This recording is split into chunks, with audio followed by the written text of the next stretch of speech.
Oi pessoal, estou aqui hoje para poder esclarecer algumas dúvidas que vocês mandaram para a gente e também juntar com algumas dúvidas que eu mais recebo no dia a dia aqui da nossa empresa, relacionadas à pneumática. O que mais aparece é o que é pneumática e o que é pneumática industrial. Primeiro, existe diferença entre as duas? Não.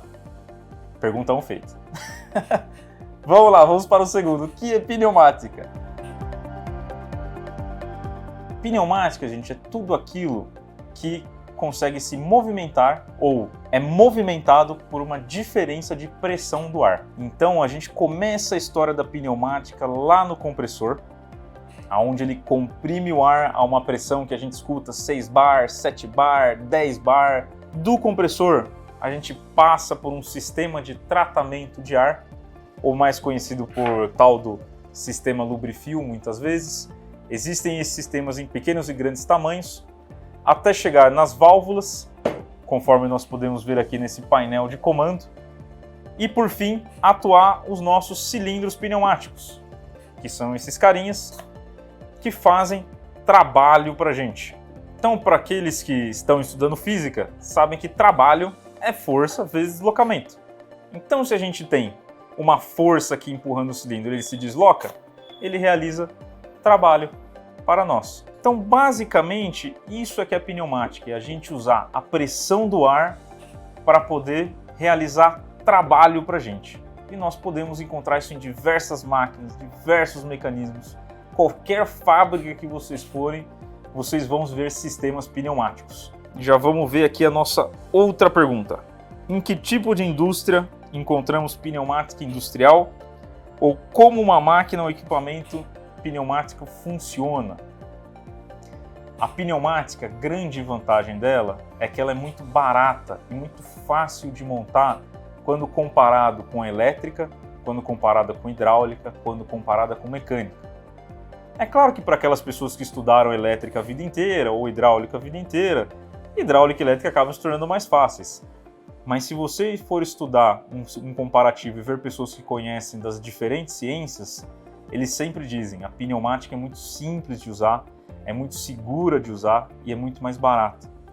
Então a gente encontra ela em várias indústrias.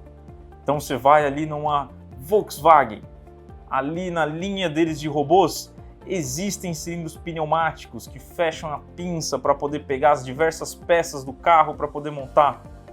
Numa indústria alimentícia, nós vemos ali os pequenos cilindrinhos pneumáticos que empurram muitas vezes ali um alimento, um refrigerante, alguma coisa para as diversas esteiras corretas ou até mesmo selam refrigerantes, diversas aplicações.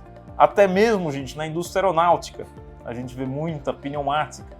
Como, por exemplo, uma das coisas que eu faço aqui na JHP é uma bancada pneumática para poder simular a decolagem do avião com o avião em solo.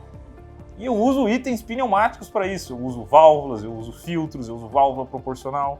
A gente vê em todos os lugares. E até mesmo, já adiantando como que o equipamento pneumático funciona, como eu já falei, nós geramos o ar no compressor, passamos por um filtro, nós viemos para o nosso painel pneumático de válvulas e por fim o que todos nós queremos é que no final da linha o cilindro pneumático atue e realize trabalho para nós. Então é para isso que serve a pneumática. Como é gerado o ar comprimido? O ar comprimido ele é gerado naquela máquina chamada compressor. O compressor ele pode funcionar de diversas maneiras. Os mais comuns no mercado, aí de 90% das aplicações, são os compressores a pistão, que costumam ser mais baratos, ou pode ser o compressor a parafuso, que são aqueles compressores mais silenciosos, normalmente conhecidos como isentos de óleo, costumam ser mais caros, de maior aplicação industrial. A compressão do ar, ela basicamente funciona com a gente pegando um volume de ar e comprimindo ele a um volume menor, a uma pressão maior. Para aqueles que estão estudando física, lembram daquela formulinha de Clapeyron, PV igual a nRT? Basicamente, a compressão de ar trabalha com essa formulinha, se nós considerarmos o ar um gás ideal. Depois que nós comprimimos o ar, a gente tem que garantir que esse ar está seco. Porque o que acontece? Quando a gente comprime o ar, muitas vezes formam-se gotículas de água ou pocinhas de água que ficam dentro do compressor. E a gente tem que tirar isso. Para isso, nós devemos usar um secador de ar. Então, todas as indústrias que reclamam que muitas vezes tem água no ar pneumático, vou falar um pouco mais sobre isso depois. Você deve colocar um secador na sua linha de ar ou fazer manutenção periódica nele. Então, gente, lembrando, para poder gerar ar comprimido, nós devemos comprimi-lo com um compressor de ar, seja ele a pistão, seja ele a parafuso, e depois secar o ar. Acredito que com isso a gente tenha resolvido mais uma pergunta. O que é melhor? Um compressor grande ou vários pequenos? Uma pergunta muito boa essa e acredito ser dúvida de muitas pessoas aí na indústria. Isso depende. Você ter um compressor centralizado na sua fábrica e distribuir o ar pressurizado para sua fábrica, você tem que tomar alguns cuidados. Primeiro, não se pode usar uma tubulação muito pequena, pois senão você vai perder muita pressão de ar por causa de atrito com as paredes da tubulação. Sim, gente, atrito. Você acaba perdendo pressão de ar e vazão de ar por causa dessas tubulações reduzidas. O ideal é que você, se for ter uma central de ar comprimido na sua fábrica, use tubulações grandes, 2 polegadas, 3 polegadas para distribuição geral de ar. E em seguida, quando você for usar na sua ferramenta, na sua máquina, você pode ir fazendo as pequenas ramificações de ar na sua fábrica. Não se esqueçam de fazer toda aquela ligação usando aquela estratégia do pescoço de ganso. Para aqueles que não conhecem isso, você sempre tira a tomada de ar comprimido da sua linha por cima, fazendo um formato de pescoço de ganso, para evitar que a água que condense na tubulação vá para o seu maquinário. Tomem esse cuidado. Caso vocês optem por uma descentralização dos seus compressores de ar, não há problema. Talvez você somente vá ter uma maior manutenção em compressores e vai ter que se atentar um pouco mais no funcionamento de cada um deles. Muitas vezes isso pode ser até vantajoso, pois se houver uma demanda muito grande de ar em algum ponto da fábrica e você tiver um sistema centralizado, você pode acabar ficando sem pressão e fluxo de ar em algum outro ponto. Se você tiver um sistema descentralizado, você consegue alimentar cada um dos seus pontos da fábrica da melhor maneira. Isso vai da sua escolha de negócio, os dois têm as suas vantagens e desvantagens. Qualquer dúvida pode entrar em contato com a gente. Qual a pressão utilizada num sistema pneumático? Gente, isso varia também bastante. Em média, 90% dos sistemas pneumáticos trabalham entre 5 a 7 bar.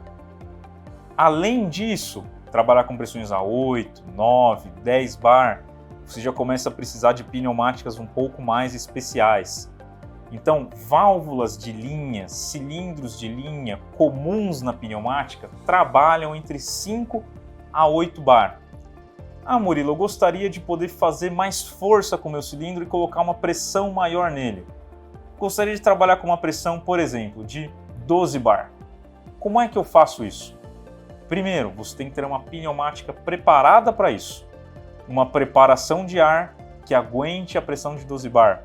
Uma válvula que aguente a pressão de 12 bar. E um cilindro que também aguente isso. Por exemplo, esse cilindro aqui, ele é um cilindro que trabalha com uma pressão de até 16 bar. Então, por causa dos tirantes dele, ele aguenta uma pressão maior. Esta válvula aqui embaixo, ou essa válvula aqui bem robusta, são válvulas que trabalham também com uma pressão de 16 bar. São válvulas extremamente robustas para aplicações severas. E preparações de ar de 16 bar é somente você solicitar para nós ou para o seu fabricante de confiança que ele vai trocar a mola da sua preparação de ar para que ele consiga trabalhar com pressões de até 16 bar. Espero que isso tenha respondido a pergunta de vocês. E somente um lembrete, gente, tomem muito cuidado, porque se você tem uma válvula comum de mercado, como por exemplo uma dessas 3 aqui, elas trabalham somente até 8 bar. Se você colocar uma pressão maior nela, vocês vão acabar estragando a válvula. Você vai danificar as vedações internas e acabar ficando sem válvula ou com uma válvula vazando, o que é pior ainda. Lembre-se que vazamento em pneumática é dinheiro jogado fora. Tomem esse cuidado, ok? Espero que eu tenha respondido a pergunta. O que é preparação de ar em um sistema pneumático? Isso daqui é um sistema de preparação de ar completo. Então nós temos a válvula de fechamento, o filtro regulador e o lubrificador. Muitas vezes a gente pode fazer um jogo diferente, ou não usa válvula de fechamento, ou ao invés do lubrificador nós usamos um filtro coalescente, ou nós não usamos nada. Basicamente a preparação de ar, ela regula o ar na pressão que você quer, filtra o ar da maneira como você precisa para o seu processo e lubrifica o ar para suas diversas aplicações. Basicamente é assim que funciona um sistema de preparação de ar. Eles existem em diversos tamanhos diferentes, como por exemplo esse aqui é um tamanho mediano.